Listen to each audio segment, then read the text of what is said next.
ইনশাআল্লাহ মনে রাখো যুবক, আগামী 1000 বছর পরে বাংলার মাটি যদি টিকে থাকে, 1000 বছর পরে এক বাচ্চা 4 বছরের 6 বছরের বাচ্চাগুলো পর্যন্ত ইনশাআল্লাহ শহীদ শরীফ ওসমান হাদি রহমতুল্লাহ আলাই আমার মাটির এই ইমানদার যুবককে স্মরণ করবে। পৃথিবী তারে আর কোনোদিন ভুলবে না। পৃথিবীর ইতিহাসে সোনার অক্ষরে এই নাম লেখা হয়ে গেছে।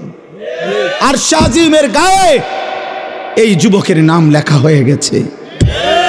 ওরে আর পৃথিবী কোনোদিন ভুলবে না। ও ইমানদার ছিল, ইমানদার।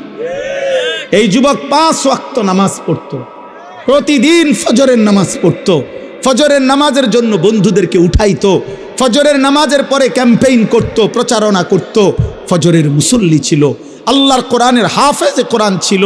তার বাবা আলেম ছিলেন, সে নিজে মাদ্রাসায় পড়ছে। তার স্ত্রী পর্দানশীল, তার মা পর্দানশীল। কলিজা ভরা তার ঈমান ছিল, কলিজা ভরা তার মধ্যে দেশপ্রেম ছিল।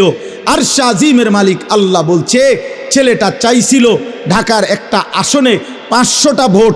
সে বলছিল, এবার প্রথমবারের মতো আমি দাঁড়াইছি, যদি আমি 500 ভোট পাই তাইলেই আমার জন্য সৌভাগ্য, কারণ আমি প্রথম দাঁড়াইছি।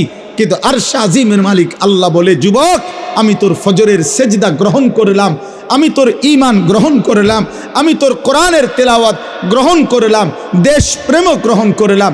500 ভোট না, 18 কোটি মানুষের ভোট, চোখের পানি, সমর্থন, ভালোবাসা, কলিজার রক্ত, খুন তোর জন্য দিয়ে দিলাম। যা। কত যুবক, এই যুবক তার জন্য কত হাফেজ, আলেম, মুফতি, মুহাদ্দিস, পীর, আউলিয়া, বুজুর্গ, দিনদার, নেককার, বুড়া, জওয়ান, বাচ্চা, নারী, পুরুষ, ছোট বড়, সব কাঁদছে, সব কাঁদছে। আমি পরশুদিন তার কবর জিয়ারত করছি। তখন আমি যতক্ষণ ছিলাম তার কবরের জিয়ারত করতে গিয়ে, দুই পাশে দেখছি শত শত মানুষ কবর জিয়ারত করে, প্রতিটা মানুষ দেখছি কাঁদতে আছে। এই জন্য যুবক, মরলে এমন মরাই মইর, বাঁচলে এমন বাঁচাই বাইছ। বন খাইতে খাইতে মরে যাইও না, বেডি চাইতে চাইতে মরে যাইও না। ছি ছি ছি ছি বেটা, সুদের টাকা গুনতে গুনতে মরে গেছ বেটা, প্লাস্টিক কোথাকার বেটা।